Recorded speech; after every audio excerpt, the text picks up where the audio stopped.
dito ihihilera yung ibang gulay. Kasi, andun lang sila sa isang part. So, syempre, pag lumaki na,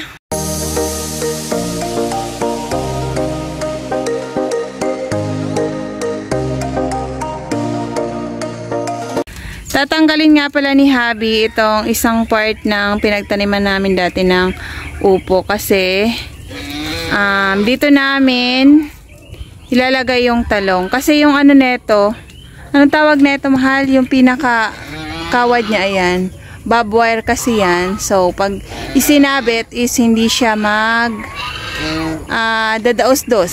So, like that. Oh, like that ba? So, kaya yan, sabi ni Habi, tatanggalin niya na lang daw tong isang side. So, hanggang dun lang naman to. Ayan. Yung sa kabila is hindi naman. Para daw dito ihihilera yung ibang gulay. Kasi, andun lang sila sa isang part. So, syempre, pag lumaki na, so, papakita ko sa inyo ulit. Kasi ganyan, oh, diba? Tabi-tabi kasi. Ayan. Yung talong namin dito.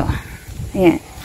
So, kapag lumaki na kasi sila, so, ayan, magsasabit-sabit na. Ayan, oh. Tingnan nyo naman kasi yung space namin. Ayan, oh. So, wala pa nga isang dangkal. Oh, syempre, kapag, kapag lumaki na at mamunga, syempre, kulang na yung space para sa kanila. Kaya, yon, sabi ni Habi, yung area na yon ay tatanggalan niya na lang ng tatanggalan niya na lang ng mga, anong tawag niyan? Yung mga kinabit niyang yung mga kinabit niyang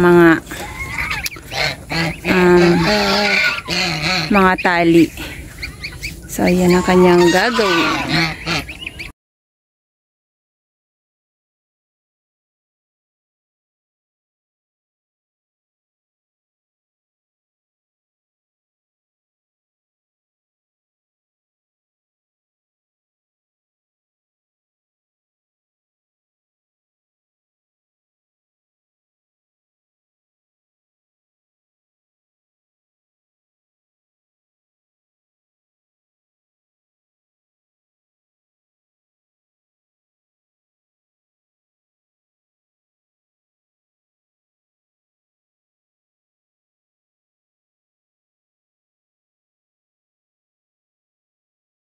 Ito na yung part na tinanggalan ni Habi. So, ayan. Yung tinanggal niya lang naman is yung 3.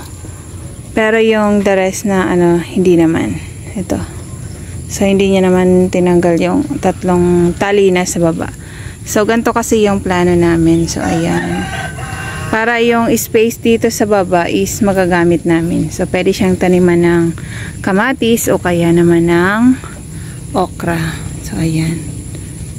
So, eto pa rin yung manok namin na masigasig na talaga namang nakakapasok. So, ayan. Tapos yung sa dulo, hindi naman tinanggal ni Habi. So, ayan. So, bali hanggang dyan lang naman dito. So, ayan. Dito yung magiging hilera. Hindi ko lang alam kung anong niya, kung yung talong o kung ano naman maikabit niya dyan. So, nagbabago-bago din naman kasi yung aming plano. So, hindi kami gawa ng masama yung panahon ngayong araw dito sa amin. So, ayan. Kaya, natanggalan pa lang siya ng yung mga lubid na itinali ni Habi.